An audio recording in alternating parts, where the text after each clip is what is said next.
What's going on, guys? Welcome officially to the first episode of the Muscle Memoirs Podcast, coined by Mike Murray himself. Came to him as a brilliant idea at like 6 in the morning on Monday or Tuesday this week, and we just thought it was very fitting. Mike, how are you today? I'm absolutely terrific. Could not be happier to see your beautiful face and having this discussion. How you doing, man? I'm great. And for the listeners, can you just give them a little tidbit inside your mind of how you came to the name of the Muscle Memoirs Podcast, where this stemmed from? Do you want me to kind of reference the text I sent you that morning? Yeah, I thought that was hilarious, the whole text. So we haven't tried hard to think of a name. Despite us, bi-weekly or I guess tri-weekly at this point, like having podcasts and stuff, and we talk to each other, we never have taken like 15 minutes to brainstorm together a name, which is probably all it would take. So, and then in both of our free time, we really don't consider thinking of a name ever. But I do have like these fleeting moments where I'm just like, try to think of a name. Like you have 5 minutes, for some reason this popped into your head, try to think of a name. And it's usually pretty unsuccessful. And that's because apparently there's a lot of fitness podcasts. Were you aware of that? Mm-hmm. I thought Yeah, I thought for sure. I thought we were one of the first personally. So I was quite surprised. But with that being said, a lot of the names that I've been conjuring up have like kind of been taken.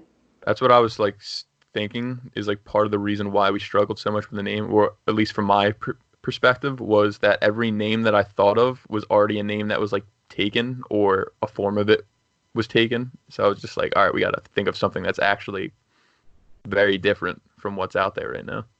And then I thought yours Yeah, worked really well.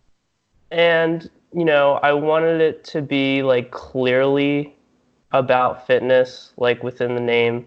I didn't, want it to necessarily be abstract for people Yeah. who like stumble across this podcast. I wanted them to see the name and be like, oh, clearly that's a subject that like I'm interested in.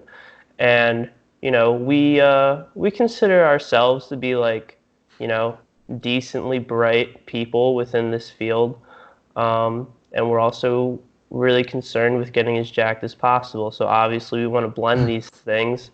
Uh, you know, Offhand, the perfect name for that, Brains and Gains, already a podcast. I listen to it. I would recommend it. Listen to the listen to the Brains and Gains podcast. It's pretty good. So trying to think of like other word combinations which are similar to that. I was going in the direction of like something with like gray matter, uh, more specific aspects of the brain, like uh, terms in regards to like anabolism or hypertrophy or something about getting jacked. You know, maybe the anabolic cranium. That's not Anabolic cranium. that's not really a good name. Um, You had the thinkers, man, or something like that. oh yeah, like the thinking, like the thinking man's lifter, the thinking man's bodybuilder, and I like the concept, like the general concept behind that. I actually recently just saw the statue of the thinking man while I was in Philly the other weekend. Yeah, when you sent me that picture, I had this weird feeling that you were gonna like conjure up a name that had some relation to it, and like although Muscle Memoirs isn't directly like related to that, I feel like it helped like stem your creativity a little bit. I don't know. I Yeah, was like, man, he's close to something. just being in that museum and around all that art just What really museum got was that? oh gosh. I don't know. It wasn't planned. We were actually at like the Christmas Village in Philadelphia, Uh, and yeah. it was just like a mess of people, and like it was poorly laid out. So it was like actually kind of a drag to be in. So we were Mhm. just looking for like stuff to do, and it was like this free museum, and all of the art in there is by like this same dude. It's the dude who made The Thinking Man. For people who are much more cultured than I am, you'll know exactly what the museum is. But I saw him. I liked like even like the potential symbolism with it. You just have that statue, maybe hitting a bicep flex with the other arm. I was like, wow, that would be a great picture to go on a podcast. But the name, it's not catchy. It's not great. Um, so I'm not even sure how, right? Like they're kind of connected, they're kind of not, but just throwing around words and ended up coming out with the Muscle Memoirs. It was Hmm. like I came up with this like it was like 5 minutes before I went to sleep. I was Wow. I was in bed, my eyes were closed, I was getting ready to sleep, and this popped into my head, and then I had to like grab my phone, and I can't see at this point because I'm like blind and I don't have my contacts and I'm trying to sleep, and I'm like getting myself to write this in my notes because I know I will forget if I don't put it there. And then the following morning when I woke up and after and I thought about it and I was like, oh my gosh, I had a decent name last night. And I went to my phone and it was there and I was like, all right, let me send this to Cole and see what he thinks. Hmm.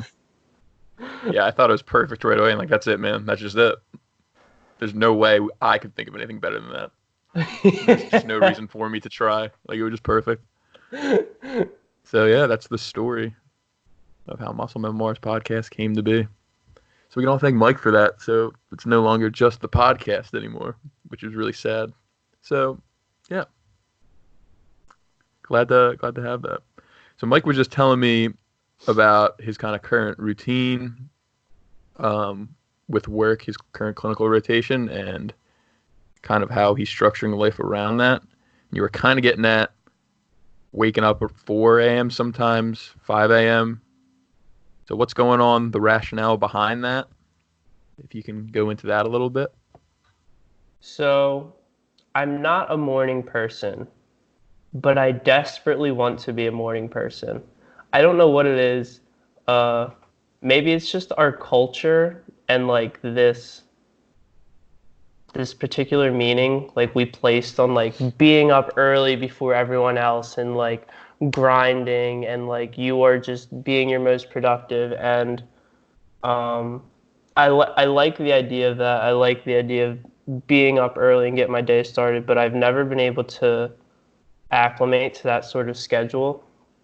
I actually took a a chronotype test um, from UPenn. I stumbled across this test because they used it in a recent study, which basically tried to take the results of this test and use it to create diets.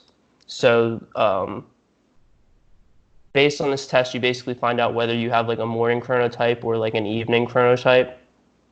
Mm, And so based on these scores, if you were an evening chronotype, you got more calories towards the evening, and if you were a morning chronotype, you got more towards the morning. And they wanted to see like the effect on weight loss, and it was pretty successful. I think it was a pilot study though, so like I don't know, make what you will out of it. But I took the test that they used, and I found it, and I took it myself, and it was just like a bunch of questions about like when you feel best, um, and there would be questions like there's two like literally related to the gym.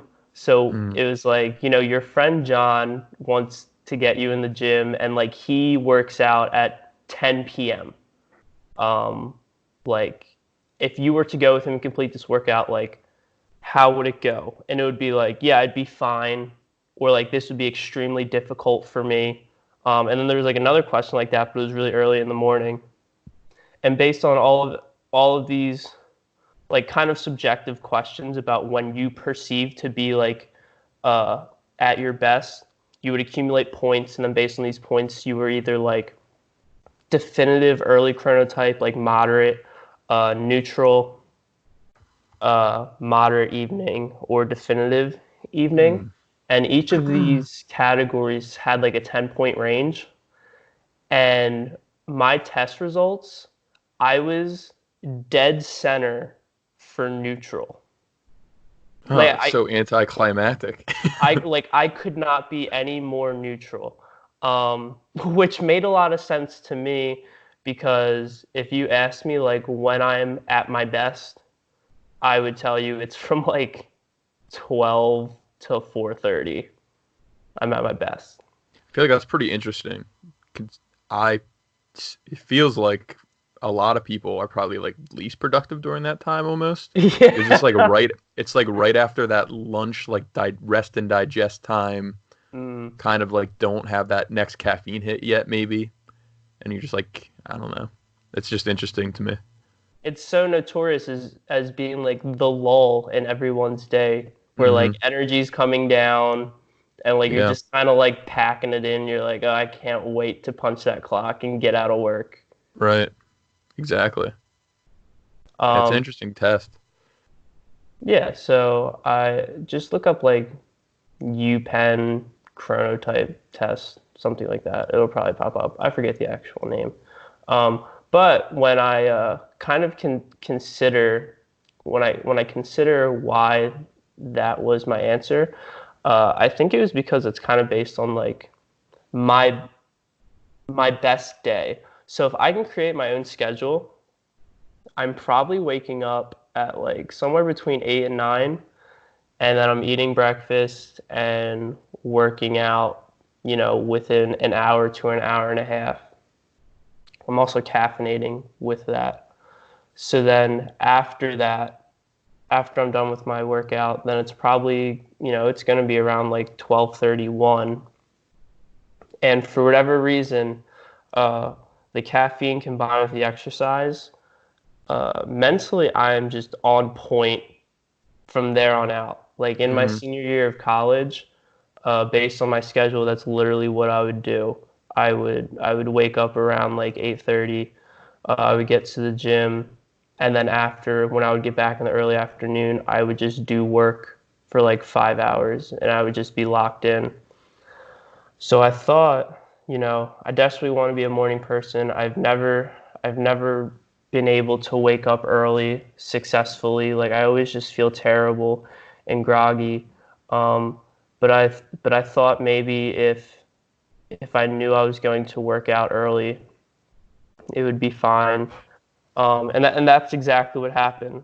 I When I set an alarm, like I set an alarm.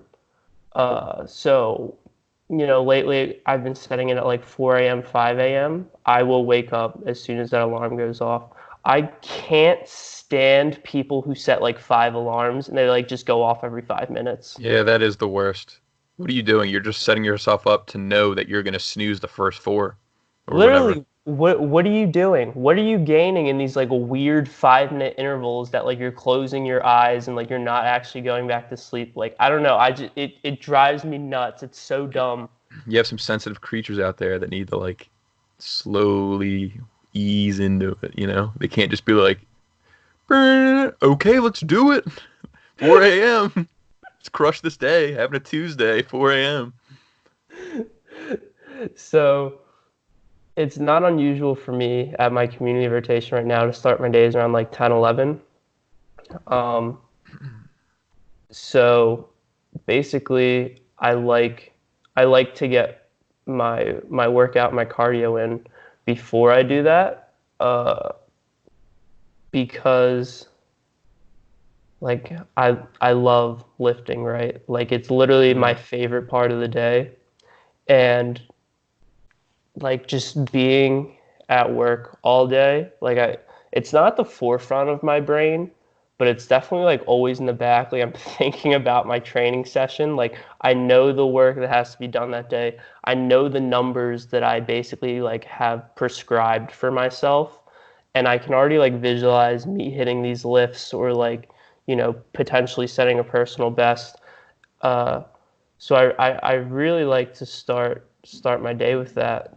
I found, and so like I was I wasn't sure how this was going to go, waking up at like 4 or 5.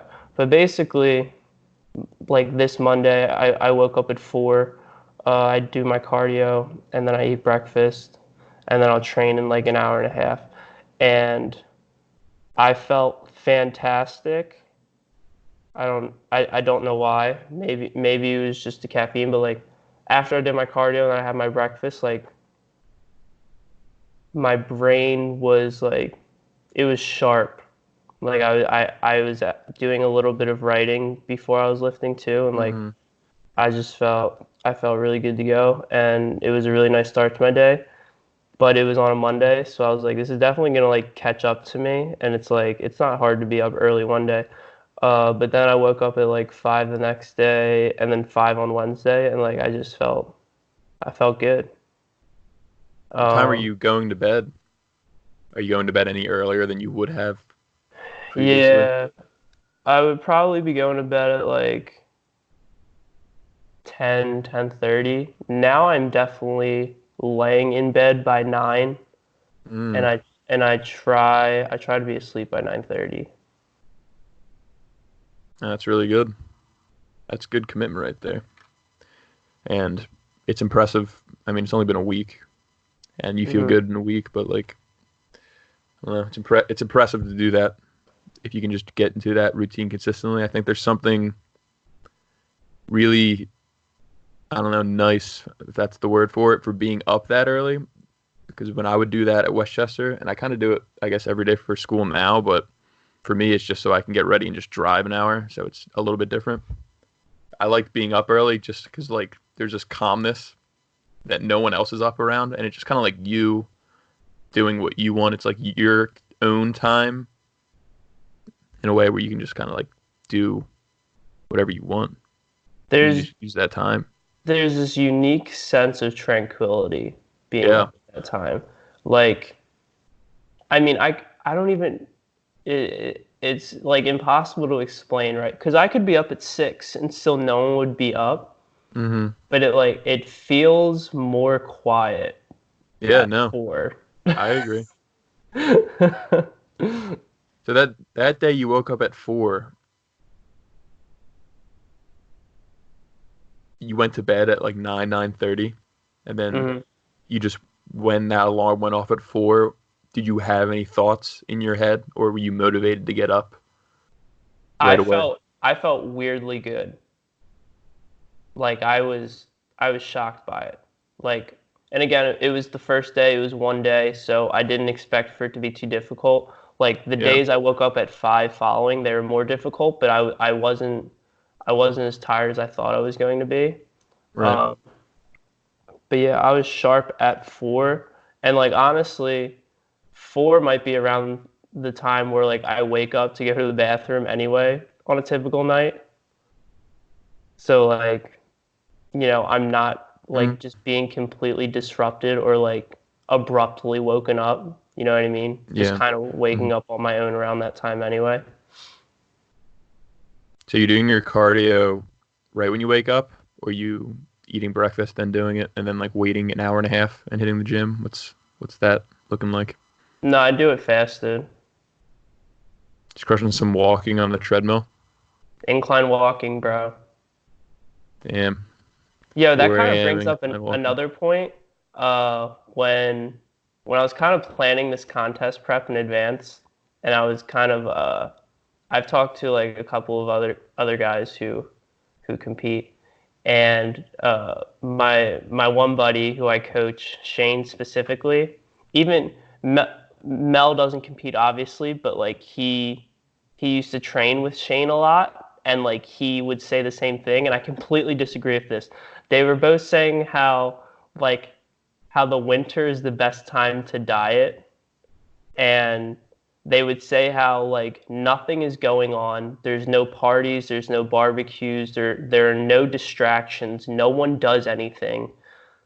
So like it's not hard to stay on track. But I hate it. I hate dieting in the winter. Mm-hmm. It's cold. That's like up front. Mm-hmm. It's too cold and I'm too skinny. I I don't agree. like I feel like a counter argument to that. So yeah, being too skinny would suck because you need that a little extra fluff to warm you a little bit in mhm. itself. But the fact that there's nothing to do, yeah, I guess you could lock it in focus, but you could eat like if you're bored, and that's like something you could turn to in the winter. It's like just like enjoy these different foods if you just have nothing to do. Oh, let's get food somewhere. Like, let's just eat. Like, I don't know. If you look at it from that perspective, Yeah, no, I you're just, totally agree with that. and you're just layered up anyway. So, I mean, if you're a regular person, I mean, I guess if it's like a contest prep thing and like obviously you're dieting through the winter right now, it makes sense because you have like an actual goal in the future. But if you're a regular person who's just like trying to get a better physique, it doesn't make that much sense unless it's really your preference, because like no one cares if you have abs in the winter. Like, you're just wearing like a sweatshirt anyway most of the time. But here's the thing with regular people, like compared to me. So I think from their perspective, it makes sense, right? Because for regular people who actually have friends and go out and socialize and do regular people things, like, yeah, they don't want to have to restrict themselves at the barbecue, or, you know, everyone's going out to the bar on like a nice Friday night, and, you know, they don't want to have to restrict alcohol. For me, like, I don't do any of that. So that's never a distraction for me in the warmer months. And the appeal to the warmer months for me is that I can go outside to get my activity. Like, I'm not going for a walk outside right now. It's too cold, and like it is so mentally difficult to endure for me. So you know, right now I have 5 30-minute incline walking sessions. And, you know, I wake up in the morning and I go to the corner of my basement and I literally stare at a refrigerator for my 30-minute walk and listen to a podcast. And it's like, it's kind of old already. Like, you're just a hamster on a wheel. Like, I love going for walks in the park and stuff.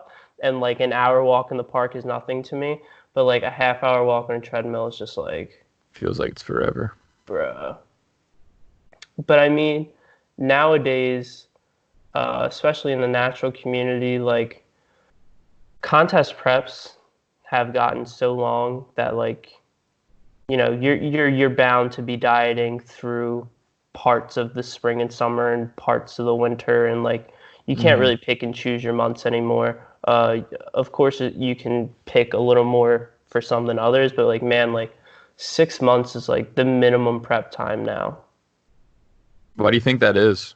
Why do you think prep time has kind of lengthened in its overall duration?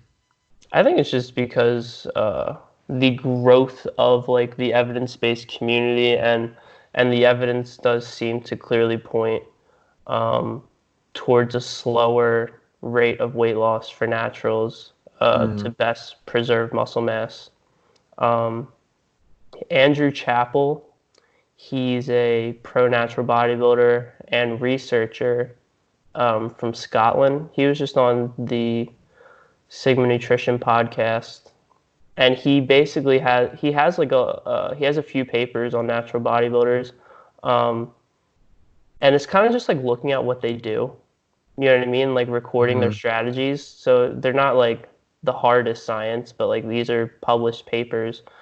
And he was just talking about how he has a paper basically comparing like professional natural bodybuilders in the UK to like amateurs, and the professionals on average recorded like 30+ week diets compared to the amateurs, who are more in like the like 20 to 22, sometimes 24 range.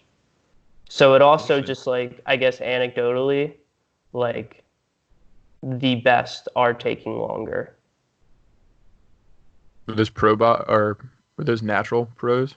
Yeah, they were all natural. Yeah, it's interesting.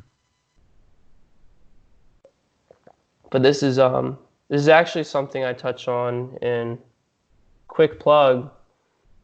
This is something I touch on in a new series that I'm making called The Battle of Biology, which is basically like the documentation of my contest prep. I'm going to be releasing the first installment of that series tomorrow. For the 3 people who read the articles on my website, this is a completely different format. I'm actually not going to be putting this under the articles tab on my website. I'm going to be making like a whole new section. It'll probably be like under blog or something. I haven't done it yet, but it's like very informal. It's not, I usually like take a topic and I break down the relevant research on it, and I'll literally like go into like the details of individual studies and comment on the results of these. Uh, this is just me talking. This is like a diary of sorts. Um, so in it, I kind of just like touch on my training, my nutrition, like literally the exact stuff I'm doing. Like I basically post screenshots from my Google sheet within this, and so I'll talk about like what changes I make, and then I'll talk about like I'll basically like ramble on about like related topics. So in the first one, uh, I kind of set everything up. So back in like podcast 3, which was just us two, where I kind of talked about like the broad overview of how I laid everything out. Mm-hmm. I go over that again, but then I provide like some general recommendations for people who are considering starting a contest prep and like how to put yourself in the best position. I actually also talk about refeeds in this, basically because I'm not a huge fan of them. Like single day refeeds. Yeah, mostly that. That's primarily what I talk about. Mm-hmm. But even for multiple day refeeds, basically like we don't have any great research to conclude that they possess physiological benefits. Like all the research we have is on diet breaks. Mm-hmm. Like famously, you have the Matador study. Correct me if I'm wrong, anyone who knows the Matador study, but off the top of my head, I'm pretty sure they did like 2 weeks of dieting followed by 2-week diet breaks and then just like kept alternating. Like, so we knew that in that study, it preserved metabolic rate compared to like continuously dieting, but like that takes forever. You know what I mean? 2 weeks of dieting, that's such a long period of time. But we don't have, and there's just like the acute data showing like with increased carbohydrate feeding that like leptin rises acutely, but like that doesn't mean like it doesn't mean anything for actual like the preservation of resting metabolic rate long term.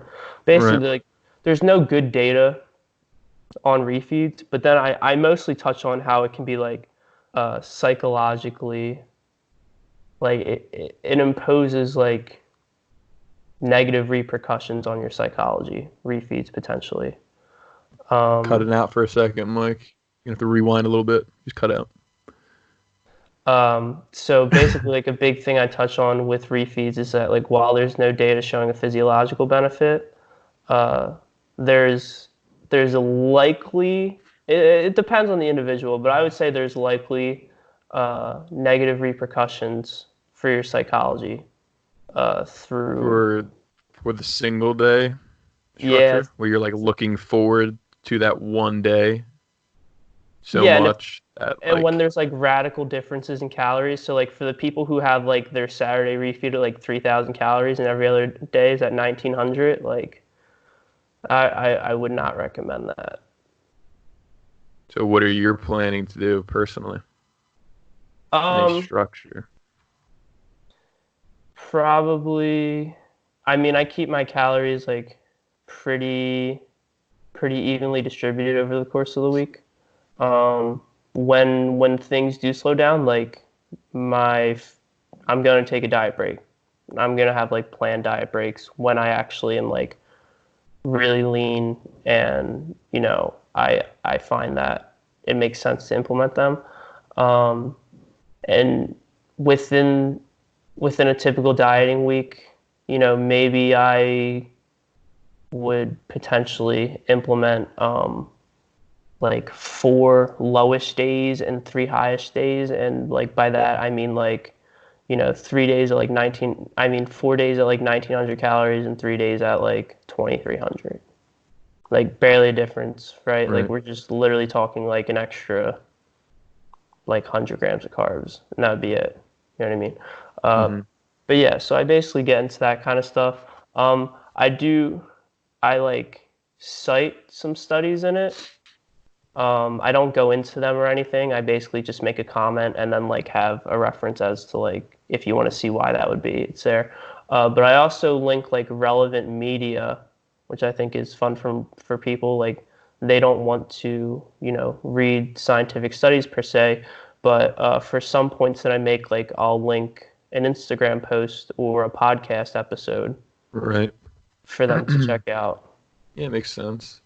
I also But yeah, I like that structure, more so than like the one day, because in terms of at least training, if you're adding in 100 carbs on those 4 days, that's definitely going to help you more on more training days overall to have that extra fuel, you know? I touched on that as well. I Ah, completely, cool. I completely agree. Yeah. You have to consider, what again. So if like there's radical differences and you're taking 300 calories away from each day during the week, so you can crush, a box of cereal on Saturday. That's potentially like 50 to 75 grams of carbs that you could be putting before. You could be splitting up before and after your workout. Before literally just to fuel your training performance, but Hmm. after to facilitate recovery for your session tomorrow. You know what I mean? Exactly. And Yeah. I mean, productive, like when in a severe enough deficit and at like a low enough body fat, like your training's just not going to be productive. But like the longer we can like maintain our strength and the longer we can make training at least somewhat productive, like that's literally our best tool to preserve muscle mass after, a high protein intake.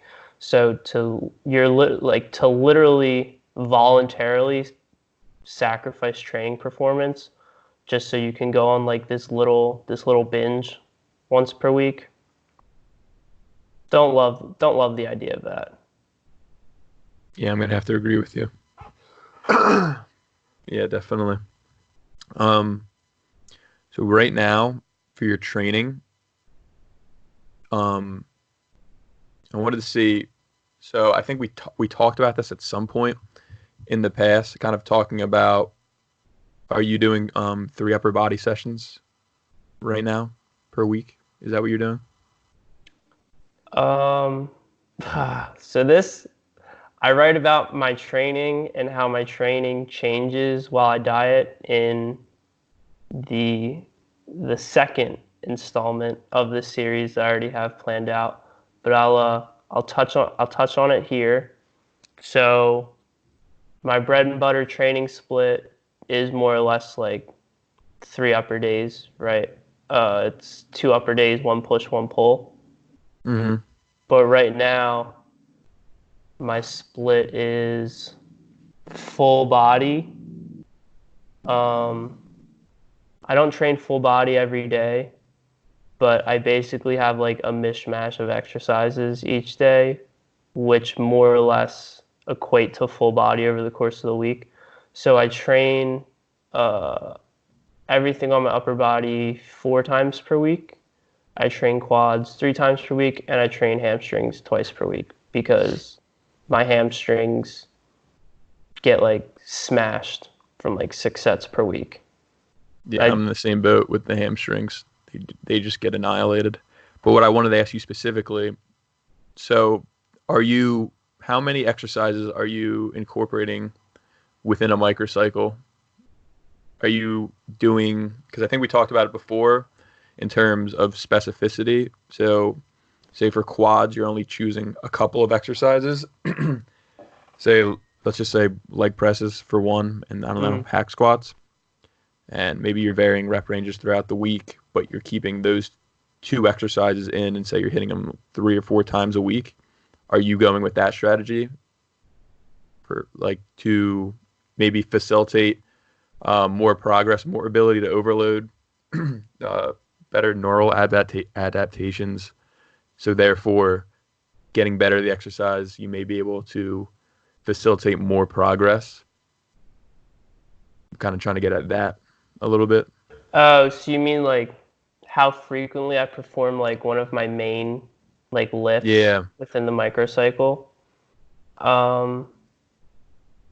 So when I like there are periods where like so just recently there for a period of time like I was very interested in like getting pretty strong on my incline barbell press, and that caused me to increase my frequency on that lift from 1 time per week to 2 times.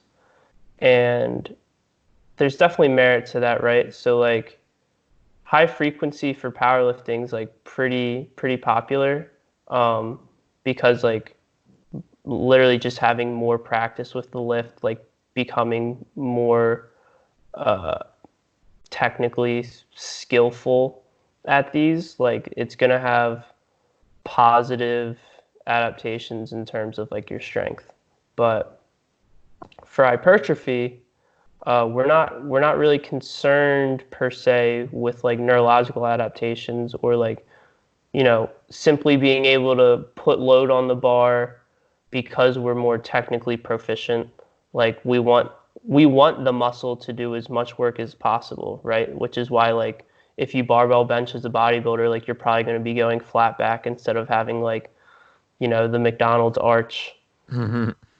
Um,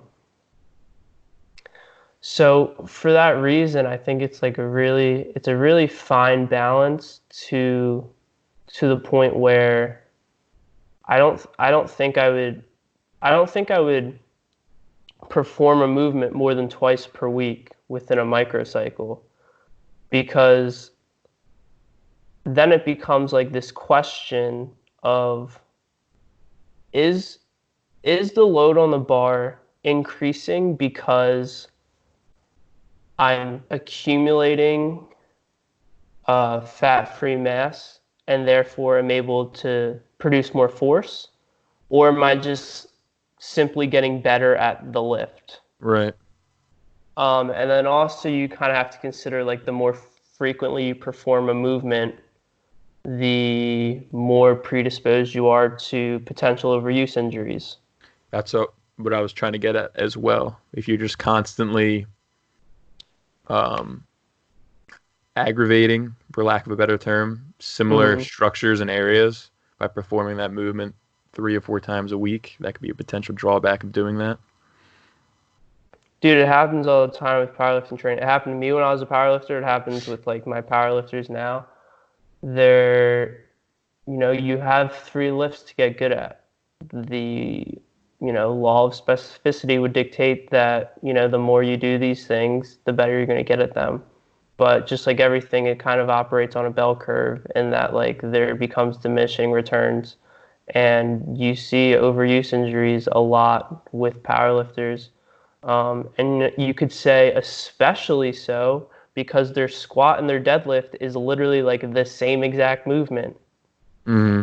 Right? Like everyone hinges their squats, and like it's using the same musculature.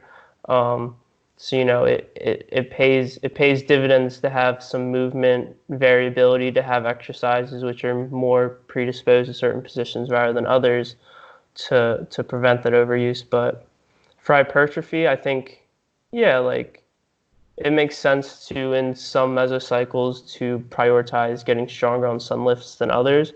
But I don't know if it's really ever a good idea to be performing the same movement more than twice per week because of, potential injuries, and then also because like, are you actually getting bigger, or are you just becoming more, technically sound at performing a certain movement?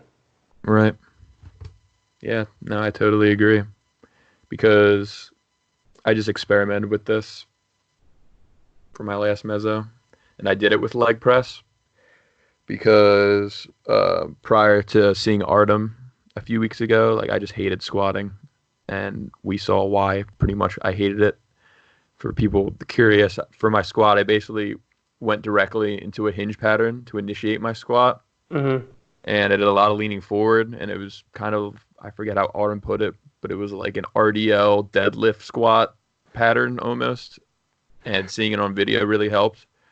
So for starters, taking a video of yourself and just like checking out your technique can go a long way, because I haven't done that in a while. And in my mind, I just thought I knew how to do a squat, but until you actually see that evidence, you may not be able to objectively evaluate yourself fairly. Dude, I can't recommend that enough. People need to take videos of their lifts. Dude, I'm not exaggerating whatsoever. I can't tell you the last time that I didn't record every set of RDLs I did in a session. I literally record every set just to like make sure that everything is going how it's supposed to. And like when it comes to hip hinges, not to be kind of arrogant, but like I'm that guy. Like I are that guy. I know how to hinge, man. Like I've yet to see anyone hinge better than I do. But it's a movement that is so easy to cheat and to, for form to go astray. And for that reason, I record every single set. Yeah, but for you, it's different because it's so easy for you to be objective because you're just trying to optimize and just be the best. Like you want to be the best, so you're in search for that, and you're not going to get stuck in your own ways. And I like to think I'm mostly like that, but I'm clearly not because of this example I gave. Because for the longest time, who knows how long I've been performing it like that, but I never broke down my movement patterns enough in a way to look at it like, oh, I'm doing this incorrectly or less optimally for what I'm trying to get out of it. So it is super important, and people feel weird about taking videos of themselves in the gym, but who cares, man? It really doesn't matter if you just set it up, because like people are, maybe if they look, it's one thing, but it's not a big deal at the same time, and like it doesn't matter. I don't know, it's just my thought, but I forget what I was saying now. Yeah, so anyway, I was performing leg press 3 times per week, and I was getting really good at it. Like I was just increasing the weight like every single session, and I was like, okay, this is like weird. Am I actually getting bigger quads right now, or am I just getting better doing the leg press basically and being more efficient at it? But then towards the 4th and 5th week of the meso, the last 2 weeks, I started getting some like really annoying pains in the inside of my knee. And then it just made me like rethink the whole thing, because I just wanted to experiment with it, because I've like done variants of this in the past. I think I was benching 3 times per week before. You've done pull-ups 3 times per week. 3 times a week before. Like I like experimenting with the idea, because I'm just like, I want to get better at the lift, but I also want to get bigger, and there's no real way to evaluate that overlap, as we hit on. But anyway, yeah, I felt like I was just irritating the same structures, and I'm not entirely positive if it was like beneficial for my quad size and improving force production from them over time, or I was just getting those neurological adaptations. So now this meso, I'm kind of varying it more, and I'm doing the protocol of no more than twice a week performing a lift, because I do like to at least hit it twice personally, because I like to pick exercises I enjoy doing for that meso instead of just having all these different ones going on. But yeah, it's kind of where I'm at least. It also depends on the lift, right? So like I think leg press is kind of an interesting one, because like it's technically a multi-joint lift, but like it's kind of an isolation movement. You know what I mean? I'm not gonna call it a single joint, but like I'm gonna call it an isolation, because like there's not much technique involved, right? Yeah. So like you just strap yourself in, like let your quads go to work. So like for a lift like that, like how much of a neurological adaptation is actually taking place? You know what I mean? Like you can't really improve your technique on a leg press. Yeah, that's true. So like if you're like quickly adding load, I would say that's probably indicative just that like your volume isn't high enough, like you're not actually accumulating enough fatigue throughout the microcycle, like you could tolerate more volume. But like compared to something like a squat, where there's a lot more you have to control, there's a lot more to think about technically, then it's more likely that, those are just neural adaptations going on. To put, in in another way, if you were doing a dumbbell curl 3 times per week and getting, accumulating more reps, doing more load, man, like there's not a lot of technique that goes into that. So like your biceps probably getting bigger, or again, you're just not using enough volume. So it's easy to, because you're in such a low fatigue state, it's easy to add weight and reps. Right. Yeah, that makes sense. Makes sense to me. So have you found that so far in your dieting phase that you've had to kind of trash some exercises because like they just destroy you so much that they interfere with the grander scheme of things of what you're trying to do, potentially? Not yet. I definitely foresee that occurring, or just like the injury risk is so high from being so malnourished. But part of that reason is I would say that for a while now, I've kind of trashed certain exercises that I feel like the fatigue they generate compared to like the stimulus of hypertrophy they provide is just like inadequate. So like ever since I stopped powerlifting, like I do not deadlift from the floor. And I've posted like a lot about that, like not recently, but I have, about how like for hypertrophy, like a deadlift like isn't good for anything. Like there is no muscle, like besides your erectors, like there is no muscle in that in that lift performing like a complete dynamic contraction, like going through a full range of motion through the concentric and eccentric. It's just one giant isometric contraction. Like think about that from like a logical perspective. Like everyone knows, right, that like if you just like if you went to do a bench press and then just like had the bar like an inch off of your chest and just like held it there, that movement would be inferior to performing like full reps. You know what I mean? Yeah, people But like to look at how it's just a full body. Oh, you work so many muscles. Like it's got to be good. None of them get worked well. Yeah, and they just trash you. They just absolutely trash you.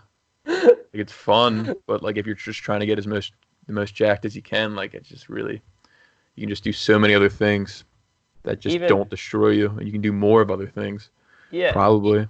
Even worse, like a sumo deadlift, like such a short range of motion, too. Nothing moves. Like your hips are so close to the bar, like especially so like now your erectors are barely getting through a full range of motion because you're so upright.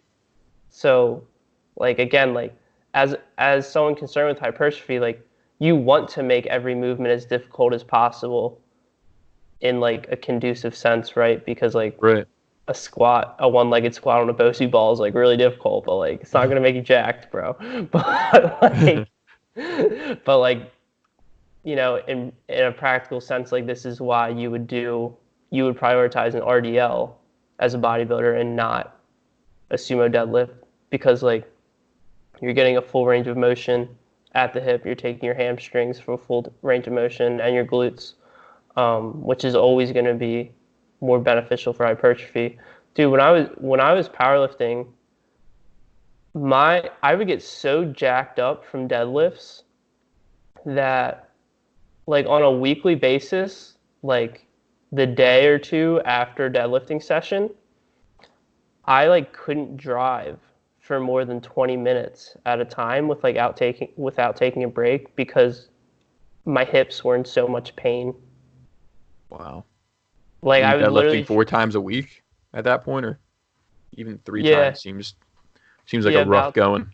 About so. And then like I would try to deadlift like twice a week, and like the second session would be super light, but like I just couldn't, especially with the low bar squatting, you know what I mean? Low bar squatting 2 to 3 times per week, like because there's so much carryover in the list. My hips were just like so jacked up. Like I remember I used to, on the weekends, every now and again, I'd have to make like this hour drive to go visit some friends, and like I would I'd literally have to stop halfway through the drive, like pull into some random parking No lot, way. like get out of my car.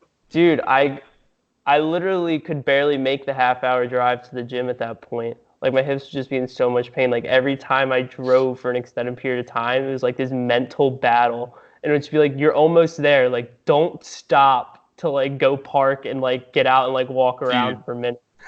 you had to just be like thinking to yourself, what am I doing right now? Like, what's this all about? Why am I doing this to myself? I like didn't though. Like I don't know. I didn't think like anything of it. I was like, oh You're like, this man, is just what I do. This is it was like me. annoying, but I was like, I power lift. That's it, man. Like, like Jeez. when I'm in it and like my mind is in something, like Mm. I'm kind of a savage. Like I'm just like so obsessive about things and neurotic that like I'll put up with a lot if I think it's conducive towards the end goal. I respect that way of life, that way of thinking and doing things, definitely. Jeez. Yeah, but anyway, um, so what we talked about, deadlift being a trash lift for hypertrophy. Mm. Yeah, so I mean, if you're like concerned, like Mike said, like RDL, much better option because you're getting your hams, you're getting your glutes, and your erectors are still involved with that. And then if you're doing something like a bent over row, like your erectors are involved at least isometrically with that too. So I mean, you're like your erectors aren't totally getting no love, at least. Like if you're Yeah, super concerned about that, the bent over row is a really good point. I was just having a conversation with Jared Feather about this. you were. Yeah, he made like this post on his story. So I slid in his DMs because I was having like he made a post about barbell rows and just how like within like the bodybuilding community right now there's a few pretty prolific individuals who have been boasting about like their barbell rows and the load that they're able to use with these, and it's a bastardized shrug movement that looks like absolute trash. Mm. um, and I just made a recent post about barbell rows too, like piggybacking off of my conversation with him because it was something I wanted to do. Like I keep seeing these posts and it like drives me nuts. Like it's just like, and Jared Feather, he said something like, "Oh yeah, like I should just row 5 plates, like just cause I can do it. Like I can put that weight on the bar and just like shrug it around. Like that's cool, Mm. right? Like the fatigue you generate with that movement compared to literally like no stimulus, like no muscle is being worked through like a reasonable range of motion. Like if you're doing a barbell row and you're literally like standing like straight up and down, nothing's moving. Like you're not training your back. You literally just have gravity pulling down on your traps and you're getting like a sick isometric trap contraction. Yeah, And you're it's just nonsensical. yeah, and you're just accumulating a ton of fatigue while doing that. And what I was talking about with Jared was that I think he's extremely smart. So like this was like a super pedantic like discussion with him because so like I talked about like the fatigue to stimulus ratio and like these the absolute nonsense these people are doing and then justifying it by saying like, oh well I touched this weight and this is like a pure like no one cares that you touch this weight or like it's like this like mental victory for like having this weight on the bar and like holding it like you didn't actually do anything with it. It was an overall negative. So I was talking about that and just like how ridiculous that is. It's an overall negative. But and then I said, but I don't think that you should. I think you're shooting yourself in the foot a little bit by prioritizing like 100% strict form. And basically, Jared was like, I disagree. He was like, he made it. He was like, maybe you think for your form specifically that shouldn't be 100% strict, but like your form should always be 100% strict. And basically, our disagreement, as we came to, was based on differences in what 100% like strict form is. So I was referring to like the stereotypical textbook definition of perfect form on a barbell row, which would be your back is what, parallel to the ground? Is that perpendicular, parallel to the ground? And then through the concentric portion, like it does not budge an inch, right? Like just in the most strict sense. And basically I was referring to like, if you watch Dr. Mike Rowe, I would categorize his form as 90% strict because, as you can see, like there's some like a little bit of trunk sway through the concentric, and then like he protracts at the bottom, reaches a little bit, but there is a little bit of trunk sway. There's like this ever so slight momentum coming into the concentric, and I was like, I don't like it's strict form, but it's not 100% strict. And Jared was more or less saying how basically this is kind of like required to get like full retraction at the top and then coming into full protraction at the bottom, which is technically like a full range of motion. And how, this is still like perfect 100% strict form. Whereas, so, and then he more or less was getting into like the best form for the individual, right? Which is always the best way to assess form because we're all built differently and have different mobility limitations. So like, form is on a continuum, and as such, it should vary. But I was referring to like this one size fits all thing, which is why like he disagreed with me, and then he was just so like we basically came to the conclusion still that like a barbell row should basically, look a certain way. It should be strict, but, a little bit of ever so slight trunk sway, as long as it's conducive to, maintaining this neutral spine, but just maximizing retraction and protraction is the best way to go about it. Does that make sense? Yeah, I would have to agree with that. And I think you're the one that phrased it to me before. There's a general archetype of what we believe of movement should look like. So like there are certain variants on an individual basis that can determine what your form will look like, but like we won't. But within certain constraints, I guess, to like maximally perform the movement is what we're looking for. Yeah, and like he took one of like my barbell row videos from like the past, and like he sent it in our conversation to me, and he was like I would say this is perfect form, and I was just like, yeah, okay, like same, you know what I mean? And like for reference, like my barbell row is the exact same way. Like you can see like I have a little bit of trunk sway at the top, and like, but it's basically like my lower back stays neutral, but you can see my upper back rounds a little bit in the bottom. But it's literally so I can get my scaps through like full protraction and retraction, but I'm still maintaining this neutral spine. But yeah, that's how you should barbell row to maximize the fatigue stimulus ratio. And I mean, like there's all kinds of movements with this, right? So like even squatting, for example, like not like a squatty squat probably maximizes the stimulus to fatigue ratio, right? In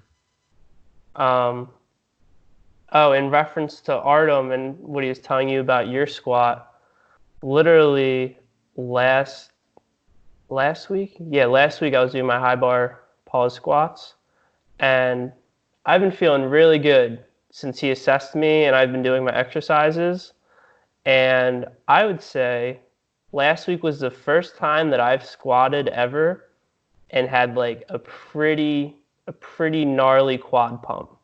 Wow. That's awesome. I've literally never felt my quads ever while I've squatted. Which kind of, lends... Which is interesting, though. I mean, you've always had huge quads. Yeah. That's cool. It's kind of some like newfound territory for you a little bit. I mean, like, this whole squatty squat concept, it's like, it's very interesting. I think I'm gonna front squat today. I've been pretty anti front squat for like my lifting career, but I want to try it. Dude, I programmed it for this meso because Did you? I was like thinking about first of all to help further facilitate fixing my squat pattern for Hmm. one, because that's kind of how he helped teach me. But going back to what he was talking about with compression and expansion stuff, and I'm thinking about all movements I had been doing previously for probably over the past year plus. I'm never doing anything where I'm in a fully nice, like, protracted position. So, yeah, I've been giving them a go, and I mean, I'm kind of used to it. The this kind of racked style, you get kind of used to it after just a few goes arounds, and it's just been helping me a lot. And I did them 2 days ago, and my quads were freaking on fire. Like Really? they went really well. So yeah, give it a go. I hope it works out for you, because it Did was kind of fun to do something a little bit different too. in your old hingy squat pattern, like, did you feel your quads? You know, I don't I feel like I just was so fixated on the low back discomfort, and just it was just so traumatizing to me that I guess I really didn't feel my quads at that point anymore. And that was part of the reason why I didn't like it. The more I started focusing on like what exercises were best for stimulating my quads, the more I was just like, you know what, dude, I don't even like squatting. I don't even know if I feel it in my quads. It just hurts. Why am I doing this? Dude, that So, matters. It oh yeah. matters. It matters, man. Yeah, I'm interested to see, like, after how my quads felt last week. I'm like, would I get an even better like quad pump if I front squatted Mm, and just like maximize the squatty squat? But I mean, I've been anti front squat because, like, due to the nature of the position, I think it can inhibit the amount of load you can use. I mean, Brett Contreras just posted on Instagram like his study from a few years back, where, I mean, EMG isn't the end all be all when it comes to, like, muscle recruitment, but like mm, he showed that, like, there was, like, even with inferior load compared to a back squat, like a front squat did show increased EMG for like quads. So interesting. it is interesting. Um, I don't really use front squats with like any of my clients. Actually, like, I had one client doing them, and it was just because he really liked them, and we had to phase them out because he got strong enough to where, like, he would be at like an RP7 in the set, and he would have to dump the bar on like the next rep. Like, he couldn't get like an adequate RPE because Because you of couldn't the maintain that rack position. he couldn't maintain the rack position. Yeah, that's a concern. I can was he doing one of these, or is he doing this? He was doing the latter. Mm. And Yeah, like that's I can always see it kind being a of been my concern. thing, right? Like, that's what I think is concerning. Like, obviously, like, right now I'm probably not going to be able to get strong enough on it where it becomes a concern. And then you can argue you can always do higher reps, but like, like, anything after like 10 on a squat. For me, anything after like 6, especially right now, like anything after like the high rep stuff, I just don't have like the carbohydrate intake to do it. But like, yeah, I guess you can always bump the reps up, but like, I don't know. Yeah, I'm with you on that. More than 10's kind of rough, especially just like trying to continually perfectly execute that. Yeah, This is a especially long front set. squat, you're just like choking yourself, and it's so hard to maintain the position. Yeah, dude, the bar's like pressed up against my Adam's apple the entire time, and I walk away with like this like red hickey on it, and it looks so bizarre. I'm just like, oh, this is kind of embarrassing, but it's whatever. It's fine. But yeah, I mean, I think as far as like a squatty squat goes, like, not many people can achieve it with a back squat, Hmm. but almost pretty much everyone can with a goblet squat. And a front squat is just like it's a barbell goblet squat, more or less. Yeah, for sure. And I think some people try to like fit, like, some people, will have these issues and they can't have a squatty squat, and like, high bar doesn't feel great because they don't have like the dorsiflexion required and this and that. So then they'll be like, oh well, I'll low bar squat, that fits better. And like, you're just like, exacerbating the problem more. Mm-hmm. You know what I mean? Like, Yeah. okay, so now you're playing into these tendencies of like limited dorsiflexion and like utilizing lots of hip flexion more. Like, if your goal is quad stimulus, like that's not it, man. Yeah. There's other ways So around it. yeah, so if like you find difficulty with like high bar squatting, like definitely try front squatting, but like also like I'm at the point where I'm like I just think like everyone needs to elevate their heels when they squat. Is that something you're going to experiment with if you throw in front squats? I always wear heeled shoes anyway. Yeah, I've been thinking about getting me a pair of those bad boys. But yeah, I've been rocking the heels elevated, partially just because that's what Artem had me doing, and it felt good, and it Oh feels yeah. good right now. So just rolling with that at the moment. I think it's like essential. Mm-hmm. I like everyone needs to elevate their heels. You elevate your heels on your regular high bar back squat? Oh yeah. Like for it to be squatty, I absolutely have to. Mm-hmm.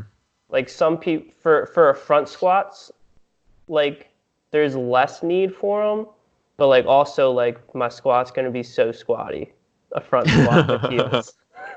There you go. That's what we're going for. The only people who I've ever seen been able to like have a squatty high bar back squat without heels, they've all been females. Yeah, why is that? I don't know. I was hoping With you their could. hip orientation, maybe. I'm thinking, yeah, maybe something with their hips and their what's it called? Is it the Femoral Q torsion angle. Yeah, the way that I forget what the Q angle exactly measures. I was just tested on this. Isn't it But, something with but like the femur in relation to like the acetabulum and how it's like narrower or something with females? yeah, it's like from the femoral head, um, and it's this angle like drawn down from the way the femoral head sits in the acetabulum down to the patella, I believe. I could be a little bit off with that, but basically females have a wider Q angle, Oh, and it's wider. Okay. yeah, so maybe that contributes to their ability to be more upright, or something with the rotation of the hips is just better for it. Yeah, I dude. don't know. Maybe I can dive into a little deeper and analyze some movement. We'll You see. should. You should, man. That's my anecdotal observation though. Always females who can just literally just like can just squat like a 5-year-old. Mm-hmm. Like you know what I mean? Like Yeah. I mean just watch like any little kid move around and like to pick something up, they'll just go into like full flexion, just like crazy forward knees and just like what? And then I'm just like like even when I was like super young, I don't remember ever having the ability to do that. Like I couldn't even sit with my legs crossed without being in pain. So I was screwed up since the beginning. Yeah, I don't know. Maybe you and your husky days just had trouble getting into the positions, just less optimal for movement. I was not bimble. I was not big and nimble. I was just big.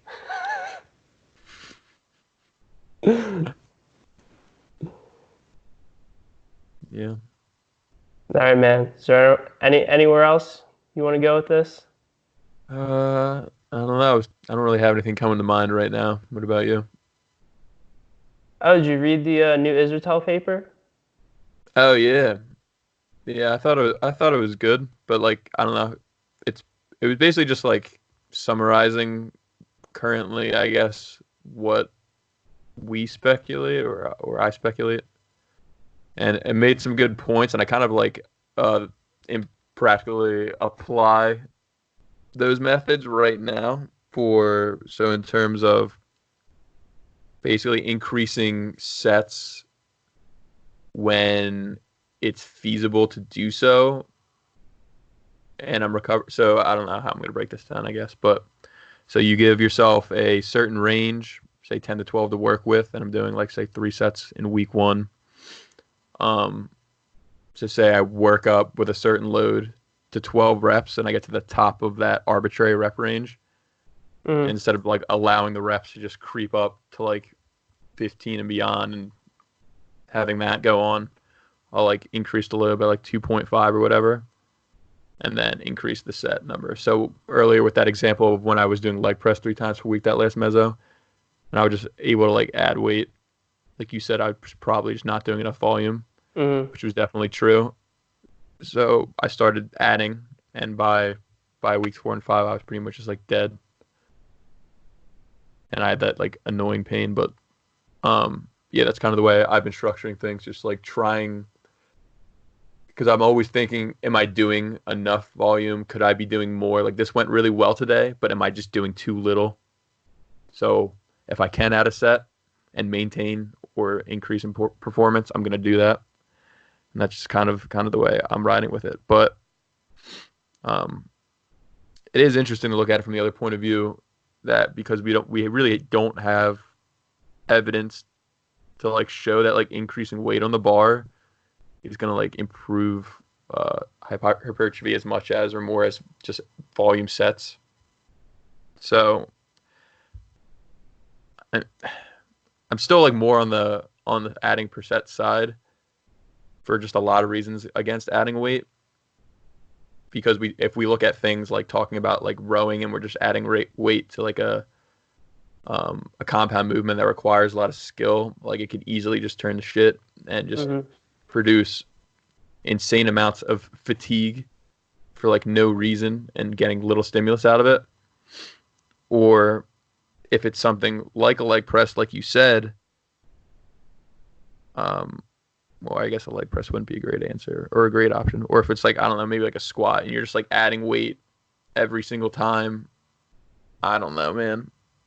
It's hard to decipher if my quads would be getting bigger from that, because like if I'm just adding 2.5 pounds every time, maybe my RPE is like significantly higher the following week with the same reps than it was the previous week. Like, yeah, I use more weight for like the same reps, but like my RPE like went up like 2 or 3. So like, am I really making progress that way too? There's a lot of thoughts that come to mind. It also probably means you've accumulated sufficient fatigue. You know what I mean? Yeah. Like if your RPE goes up, but you added 2.5 pounds, then like you're literally in like the same state of preparedness as you were last week. Which like isn't a bad thing. Like, you know what I mean? Because if you're just like getting radically better each week, and like you're adding 10 pounds and the RP is staying the same as last week, again, like you're probably not doing enough volume. You're not accumulating enough fatigue over the mesocycle to like induce sufficient hypertrophy, right? Because like otherwise, like it always brings me back to like why bodybuilders are more jacked than powerlifters. Because bodybuilders do more volume on average. You know what I mean? If it was if it was all about just adding weight to the bar, then like a typical like peaking cycle that powerlifters do would be like optimal for hypertrophy. Because in a peaking cycle, like volume's low, so your fatigue is fairly low on average, which allows you to increase load to your maximal capacity from week to week. But we know that's not going to make you the most jacked. Like go to any local powerlifting meet and you're going to see dudes in like the 74 kg class squatting 450 plus. Their quads are smaller than mine. Right. That's for sure. You know what I mean? So it's just like, I think there's a clear balance, right? And everyone's always like, well, if you're making progress, don't change anything. You know, you're getting stronger, like your program's good. But could you be getting better progress faster if you did more work? Probably. Right. And if you're like, again, if you're getting rapidly better, and again, this is in the context like you're not a beginner, you know what I mean? Like you're an intermediate or something, you're getting rapidly better from week to week, like you're just not doing enough. Or Yeah, again, like you're doing enough, but like you're getting the minimal effective dose, which is, I don't know, that's not what I'm after. And everyone's going to be like, well, you know, don't you plan on lifting for like ever? Like, what's it matter if you're at your best in 5 years or if you're at your best in 10? Well, to a competitor, it matters. Mm-hmm. Yeah, I understand that perspective. And for a But regular if you're a regular person, it's not that huge of a concern. You're making progress in what you're doing, and maybe you're just doing the minimum effective dose. Keep doing your thing, keep trucking away. But especially like, if you have time constraints, right, with your yeah, schedule, and you don't want to be in the gym long and like whatever. mm, Sure, keep doing yeah, your thing. But I am interested in optimal, and it optimal is kind of like it's like a boogeyman nowadays. It's like actually kind of frustrating as mm-hmm, someone part of like the evidence-based community. Like literally, it doesn't seem like anyone can ask a question to like a industry authority nowadays without having to bring up the confounder of like, well, optimal is like this floating scale, and it's like, can you even adhere to optimal? That's what it always is. Like people are like, well, what's theoretically optimal? And it's always like, well, can you even adhere to the optimal program? Like, and it's just like how no one can adhere to the optimal program. So like, it's not even worth discussing what's optimal. Like we should just be discussing like what you're able to adhere to. And mm-hmm, it's so annoying because yeah, like who cares what you can adhere, like, you know what I mean, like any like to what a typical person can adhere to or whatever, like it's not an interesting discussion for the average individual. Like lift weights 3 times per week, add some load over time, do at least like this minimum amount of sets, and like you're good. It's a boring discussion. I don't care. You know what mm-hmm, I mean? But no one wants to talk about theoretically what might be the best program, which is what I find like incredibly mentally stimulating. Like it literally is a driving factor behind like my thought processes every day and like what I do in the gym. Like this journey to find what's theoretically the best. mm-hmm. Yeah, I agree. Um, yeah, I always think about like these for set recommendations. So like someone will come in and have like their workout, and they'll do like 3 sets on something, 4 sets on something, and those have like these arbitrary like set numbers. And it always has me thinking why are these set numbers prescribed, or like why are they doing these set numbers? What makes these the best? Like, but these are just like arbitrary numbers of like recommendations that like maybe fall within like a productive zone of training, I guess, but like Mm-hmm. it's not the most of what they could be doing, or maybe it's just like far too little. So like I always like when someone like tells me they're doing X, Y, and Z in the gym that day for X amount of sets or whatever, I always ask them like, oh, why are you doing that many sets? Because I'm just like curious to see what kind of answer I'll get, and they'll just be like, yeah, I don't know, man. I just gotta do 4 sets of squats today, and I'm just always curious, like looking into that, you know? Yeah, I don't, man, just like people don't have a good reason for anything they do. Mm-hmm. Just like Yeah, why? I always want to pick someone's mind. Because like even sometimes I'll catch myself like I'll be doing something like stupid as shit, and I'll be like, "Why the hell am I even doing this, dude? Like this is so dumb." Like, and then I think, do people ever like look at what they're doing and like ask themselves what's going on here, like why this is what it is?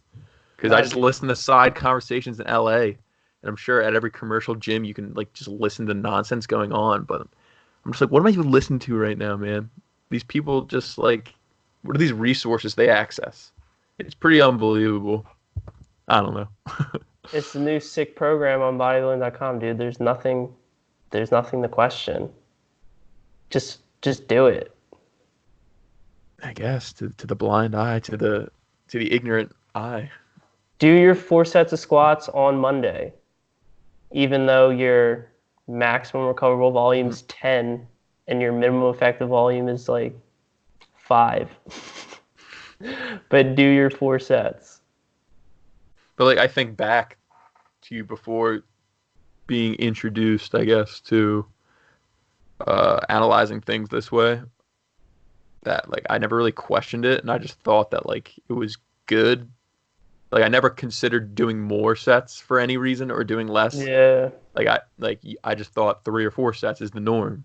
or like 5x5 on bench. Oh, that's really good for just like getting strong, I guess. There was no question or like introspective thinking, I guess. Like when you consider progressing volume throughout the mesocycle, like 6 sets of 10 sounds so ridiculous It does, doesn't for it? like a hack squat. I'll tell someone I remember telling someone I was doing that, probably that exact 6 sets of 10 on hack squat. They're like, "What? Why?" And it's like, I've never done that. That sounds terrible. Like, yeah, I mean, You're I like, guess I've it's done like, 3 sets of 10 plenty of times, but 6? why do you do 3? Yeah. Where it's just like, bro, you should be doing 3 sets of 10 on hack squats and then doing 3 sets of 10 on leg press. And you're like, well, it's like pretty much the same movement. Like, I'd rather just, stay on the hack and do like my 6. Yeah. And it's like, yeah, 3 sets of 10 on everything, man. You just did the same movement 4 different ways. Nah. Hitting different angles, brother. all about those angles. No, I mean, I like even in that like scenario, you could easily argue like, okay, well maybe I just don't want to do 6 sets of hack squats because like I just can't mentally handle 6 sets doing the same exercise, so I'll do like 3 sets of like something similar. But like I bet even people can struggle to like make that argument to come up with like that side of it. Yeah, it doesn't have to be like the greatest explanation in the world, but people like can't even like have those discussions. Like it could just, you know what I mean? You could literally, all you have to say is like, well, this exercise fits me better, or you could literally say I just like moving from one movement to the other, not being on one for too long, because if I stay on one for too long I get bored. It's a burden psychologically, and just like, that's great, that's more than enough. Yeah, that's fair. I'd be like, all right, man, more power to you. But like, you should have a reason for everything that's in your program and what you do. Yeah, I've been becoming more of I guess, kind of a dick in that way. If someone will like tell me what they're doing, because like people just like feel sometimes it's necessary to just let you know exactly what they're doing.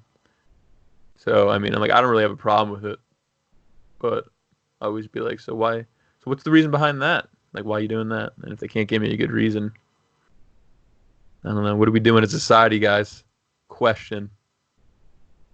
I mean, you hope that like it at least gets them thinking, and that they walk away from that conversation and try to articulate like an actual theory behind what they're doing, and maybe they should be changing it, or maybe it had no impact on them whatsoever. It probably had no impact because it takes too much effort to try to come up with reasons or potentially revamp your training split that you've been doing for 7.5 years and made no progress on. Hey man, but if you're happy doing that, just keep doing your thing, all right? I'll leave you alone. Don't worry about it. Do your thing. Build like your, that increase your bone density, build a little bit of muscle, decrease your risk for falling later in life and dying of a hip fracture. Get those little benefits from resistance training and check those boxes and be satisfied with that. But don't think you're going to become the most jacked human being on the planet or maximize your genetic potential. Yeah. I was just thinking, I don't want to name drop, but I sent you, whose post did I send you to? Oh gosh, I know who you're talking about. It just like those accounts, I'm talking about like an Instagram, fitness Instagram account right now. I don't want to name drop, but it just like, I don't know, some of the content that just goes out on the internet, and like I hope people look at it. I hope there's a majority of people that look at like some of the things that are posted and just like look at it from a perspective is like, this doesn't make any sense, or like this definitely cannot be true. Like I guess for that example, the person was doing some kind of pressing movement, and he was saying how he usually does like flat bench, but today he was doing some like machine or hammer strength thing because he likes to trick the muscles. And the fact that like that kind of it was still a flat press, by the way. It was literally the same exact movement with like a different piece of equipment. I want to know what you think is really going on, that the muscles are being tricked. Who's being tricked? the muscles, like they have a consciousness, they're being tricked, they're being led astray? Like what's happening here that you think is going on? It's a dumb piece of meat that senses tension. That is it. It doesn't care if you're doing a flat barbell bench press or if you're doing a flat hammer strength press. You're performing the same muscle action just with a different piece of equipment. Yeah. I mean, he could have at least been like, I usually do flat bench, but today I'm doing incline dumbbell to trick the muscle and confuse it. Like you're still an idiot because you think you're tricking a dumb piece of meat that has no idea what you're doing.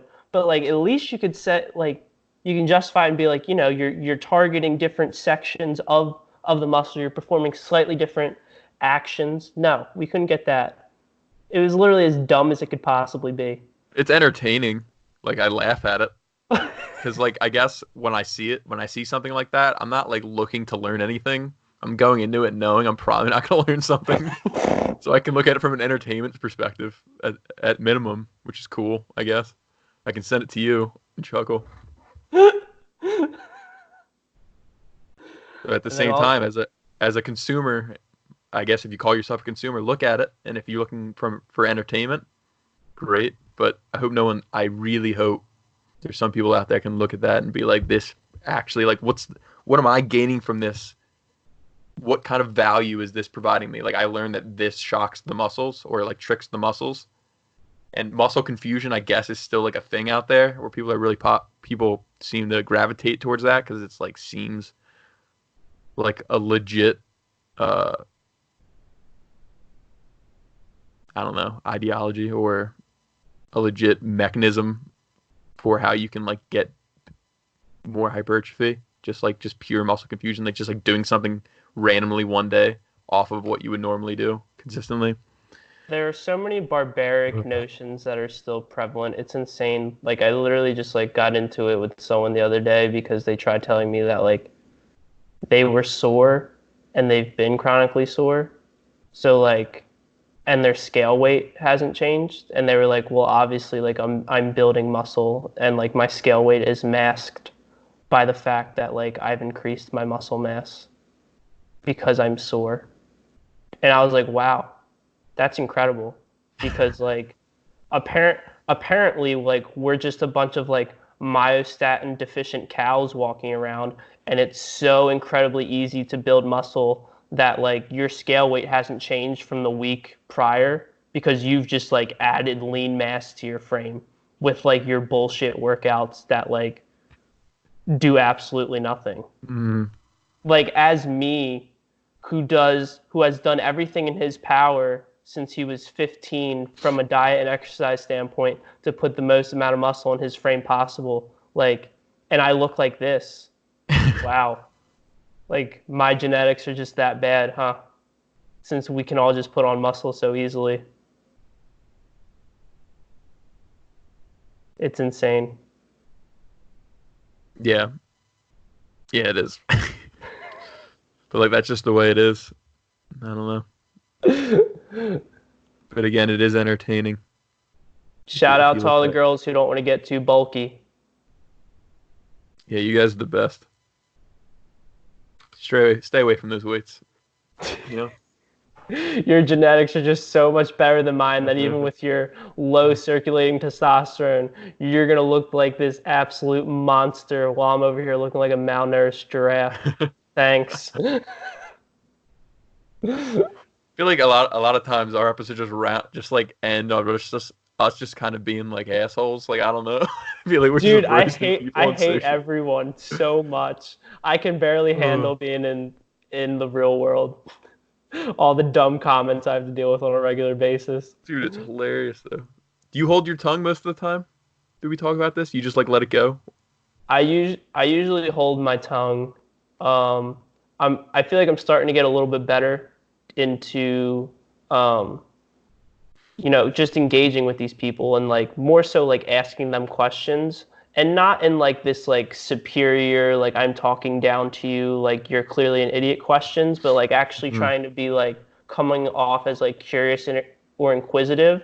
Because like you said, just getting people to like actually have to justify Mm-hmm. these beliefs that they're putting out, I think it can be like a wake-up call for them. Yeah, I agree. But yeah, man, it's hard. And I just reposted something on my story about this. It was from Ben House. But yeah, like some people are not worth engaging in discussions with. So, like, his post was, "No one cares what you do if you keep it to yourself. The problem is when you start peddling your anecdotal best life truth to others. Your experience is not proof of anything. It is a subjective observation. Shut up about it. And if someone comes to you with this unsolicited rainbow butterfly story, just nod, try to smile, and say fantastic." And then he ended by saying, "You're still tiny." But like it's very clear in certain discussions where people they just want to they want to tell you about themselves. They kind of just want to like brag to you, and it becomes very clear up front in these discussions. You don't engage with these people. It is an absolute waste of your breath. They are clearly set in this mindset. Their purpose is literally just to have this self-righteous, you know, little whatever with you. You don't engage with them. Like when the person who's telling you about how all they do is eat organic and like, they shop at the local farmers market every Tuesday and Saturday. They don't want to have a discussion about whether organic food is actually worth the increase in costs compared to conventional produce. They Mm-hmm. just want to, brag about their lifestyle. You don't engage with them. You say that's Mm-hmm. fantastic, and I'm glad that you follow, this healthy diet. Right. Yeah, it would be just talking to a wall. We definitely all experience it every single day. There's just a lot of people out there that are like that. Mm-hmm. Want some self gratification. Be like, hey, I do this and it's great for me. Listen to this story about it. And this is just the way it is. This is how it should be. And you're just like, okay. Nutrition Twitter is crazy with that, man. Twitter is actually probably the best form of social media. I'm starting to find out. Yeah, Um, why is that? it's so I actually saw, the journal Nature. They Mm-hmm. actually had some poll where scientists they found that like scientists basically said like their most used form of social media is Twitter, and from what I'm seeing, like it is absolutely true. Like I follow so many like nutrition scientists on Twitter, and it's just like this amazing intellectual hub where people are just posting their research studies and stuff 24/7 on Twitter. And there's a ton of like nutrition debates, and I'm not sure why it is, but like the like keto and carnivore crowd is like super loud on Twitter, and like they like coming at like scientists all the time in it's literally like dudes with PhDs in nutrition and like biochemistry in the lab, and then like uh John John Johnson, who lost 70 pounds on keto and like could barely get through, his associate's degree at community college. It's like these dudes fighting with each other, and like all of these like N=1, like, keto and carnivore being the way to go, and like because I lost this weight and everyone else should, and then researchers being like that's great, but like, the evidence isn't really behind it. Yeah. But it's No, just it's crazy. I think Twitter's great for that platform that researchers are able to share um, their studies and their findings in such easily, and it's in such an easily accessible way now, where like you can just go to Twitter and you can just find stuff like that for the common person. But yeah, I mean, it could be a dumpster fire if you just have a regular person with their little fairy tale story trying to push that on to like a whole, like, I don't know. Yeah, as you said, like some guy named Joe that has like 13 followers who just Mm-hmm. pushes his N=1 story as truth, as fact, as law onto like the general consensus of whatever basis they're speaking about. Is just it's pretty interesting. I mean, these people are just interesting to think that way. But yeah, man, the diet wars are strong on Twitter. My hypothesis is that they can't hide in groups like they do on Facebook, where like that's all they talk about and talk about it to each other. Like everything's just like public and in the atmosphere. So like it just all comes together and it's super loud. I mean, like social media is not, a form of continuing education, right? Like, go to school, take your continuing education courses, read some books. But like, as I've found over like the recent years, like if you are serious about like fields of interest, like you can optimize social media to be this insanely educational platform. And I have these discussions with people, like I've talked about it with you. If you know like who to follow on like Twitter, Instagram, Facebook, like it can be very beneficial towards like you actually accumulating new knowledge every day. Unfortunately, most people don't do it. They just follow like people they went to high school with and like hope to see pictures of them slightly fatter than they were in high school. And It's usually the case.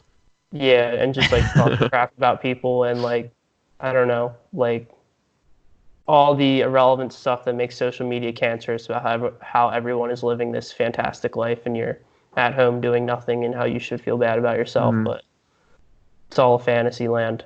But yeah, so I don't do any of that. I barely follow anyone I know, and I just follow people in the field, professionals in the field, and it's super conducive to my learning and like and also just staying ingrained in the community. Like nutrition in particular, I think it's really important to like understand the new trends that are going on and what people are getting into, and I think it's good for you as a field. Like I will talk to dietitians and I'll be like, and I'll talk about carnivore. I'm like, carnivore is wild right now.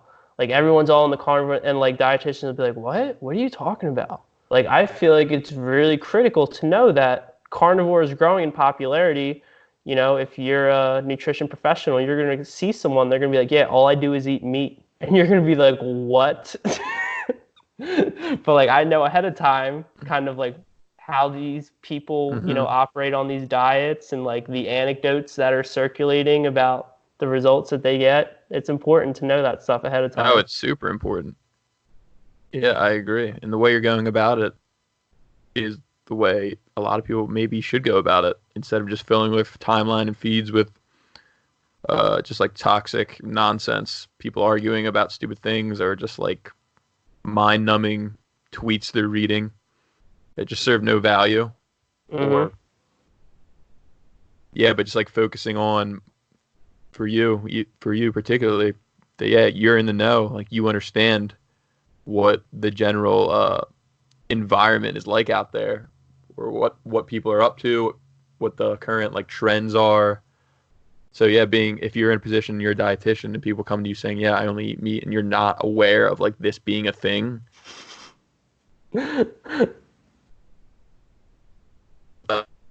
less good at your job.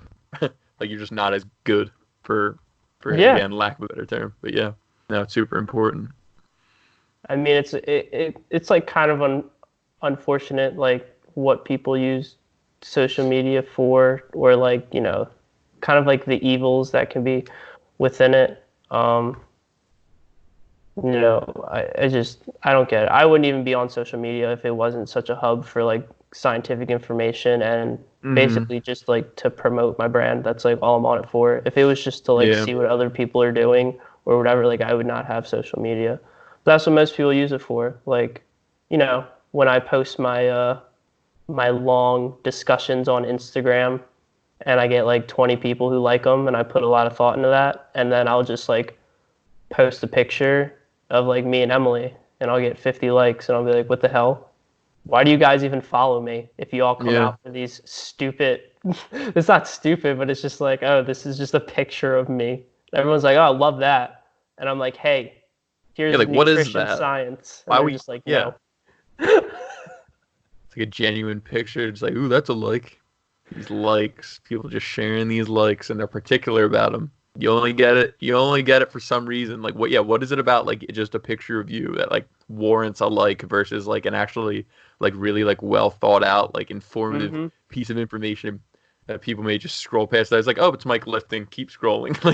Oh, I I wonder know. if that's I know too. There's like a consistent like 25 who will like my posts that I do like every 3 months that are like of me living a normal life and I'm like out doing stuff or just a regular picture. And those 25 people will be like, oh yeah, that's great, Mike. And then my, weekly exercise science nutrition discussions are just like, whatever. Why are you following me? Don't follow me then if you don't like that stuff. It's why I'm on social media. Gosh, I don't Not care. being so selective, people. All right, just be on the boat or be off the boat. That's all I you have got to 12 do. followers anyway. I'll go down to 6 if those 6 just want to engage with me compared to just ghosting my social media and then coming out because I post a picture of my girlfriend. Leave.